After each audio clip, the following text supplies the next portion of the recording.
เลข1ฮอตซาวถึกเลขใดกินหมักนั้นเลือกมาเลข2หมักพิษอ้าว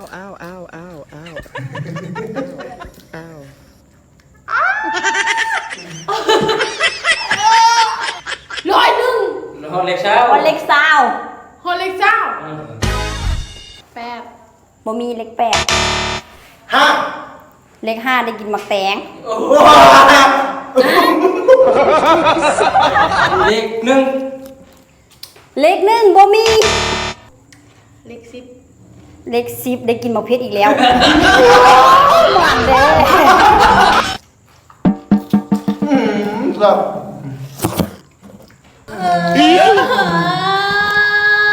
วลินแล้ว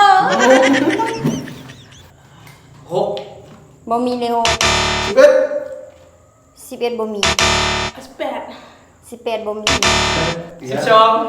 12บ่มี เลข7 เลข7โอ้กินมังคุด อุ้ยแซ่บจังครับปอมหวานอะไรนะ เอากี่คัน 15 15ไม่มี 14 14มังงะมีแต่คนเดียวได้กินเอามาบ่มากับพร้อม เลข0เลข0ได้หมักเกี้ยง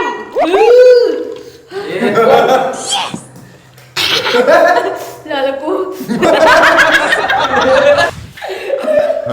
กี่คันไม่ได้กินยังเลย มึงนี่ไม่ได้กินกันเลย กี่คันพี่ไม่ได้กินเลย ต่อไป มันส้มว่ะมังม่วงยัง มาทั่วไม่ค่อยได้มือเลย เลือกกี่คันเลือก เช่า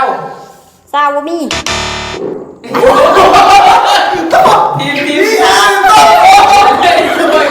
เสียงดังมาก ก็เลิก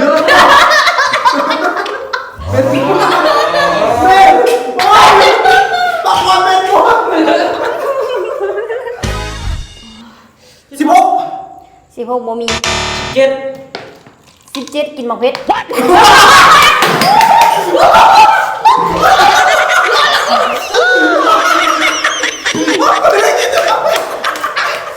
อีกครับจะซักซ่าไหม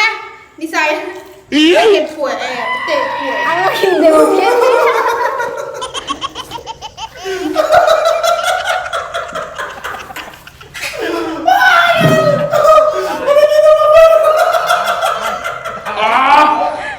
พอจะ อ่ะพอสักกินลาเป็นสักโช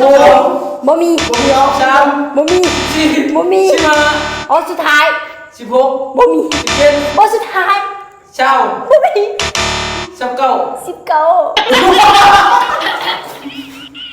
โอ้โหทำมากินลากินซะโอ้ยเต็มนะไป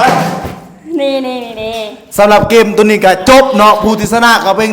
ทานแอกรอเนาะเกมตัวนี้เนาะ เอาค่อยเลยชนะเลย ค่อยชนะค่อยได้กินหลายกว่าเจ้าเลย ได้นิสัย เอ้าก็กินจากโซซามากต้องกินแต่มันเดียว กินหมักบิ๊ก หมักเพชรสองอย่าบอก แล้วบอไปวอมากคนที่บอชนะมือนี้ก็คือ คอยบรักกินมันก่อนคือไม่ได้กินเนียง